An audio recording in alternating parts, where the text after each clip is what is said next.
Hello everyone, আসসালামু আলাইকুম। কেমন আছেন আপনারা? ইফাত কিচেনে আপনাদের সবাইকে স্বাগতম। ইফতার স্পেশাল একটা ডেজার্ট আইটেম নিয়ে আজকে হাজির হয়েছি। স্ট্রবেরি ফ্লেভার চিরা ডেজার্ট আজকে তৈরি করব। এটা বানানো খুবই ইজি। ইফতারিতে ঠান্ডা ঠান্ডা এরকম ডেজার্ট থাকলে মন প্রাণ দুই জুড়িয়ে যাবে। এই ডেজার্টটা তৈরি করতে আমার লাগবে 1 কাপ চিরা, 2 কাপ পানি দিয়ে হাত দিয়ে কষলে পানি পাল্টিয়ে চিরাগুলো খুব সুন্দর করে ধুয়ে নেব। আমার রেসিপিটি যদি আপনাদের ভালো লাগে প্লিজ আমার চ্যানেলটাকে সাবস্ক্রাইব করবেন, লাইক কমেন্ট শেয়ার করে আমার পাশে থাকবেন। আপনাদের একটা লাইক কমেন্ট শেয়ার আমার কাজের মোটিভেশন বাড়ায়। চিরা ধোয়া হয়ে গেছে। এখন 2 কাপ বিশুদ্ধ পানি দিয়ে চিরাগুলো আমি ঢেকে প্রায় 1 ঘন্টা রেস্টে রেখে দেব। 1 ঘন্টা হয়ে গেছে, ঢাকনাটা তুলে নিচ্ছি। দেখেন কতটা ফুলেছে চিরাগুলো আর নরম হয়ে গেছে।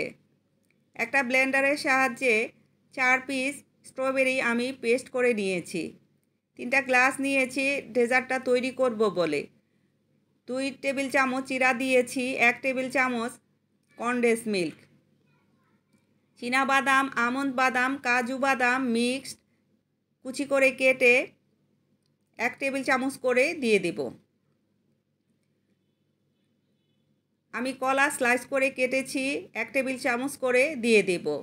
দেখে বুঝে নিয়েছেন আশা করি কিভাবে কেটেছি। এখন লিকুইড মিল্ক দিয়ে দেব 2 টেবিল চামচ।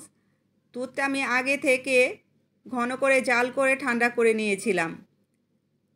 2 টেবিল চামচ স্ট্রবেরি পেস্ট দিয়ে দেব। এখন আবারও 2 টেবিল চামচ চিরা দিয়ে দেব। এইভাবে ডেজার্টটা তৈরি করে প্রায় 2 ঘন্টা নর্মাল ফ্রিজে রেখে দিয়ে তারপর সার্ভ করবেন, তাহলে খেতে বেশি ভালো লাগবে। আর যাদের ঠান্ডা সমস্যা তারা এভাবে নর্মালটাও খেতে পারেন, কোনো সমস্যা নেই। এখন কিছু বাদাম কুচি উপর থেকে ছড়িয়ে দেব আর স্ট্রবেরি একটা মাঝখান থেকে চিড়ে দিয়ে গার্নিশ করে নেব। দেখেন কতটা আকর্ষণীয় লাগছে, মাশাআল্লাহ।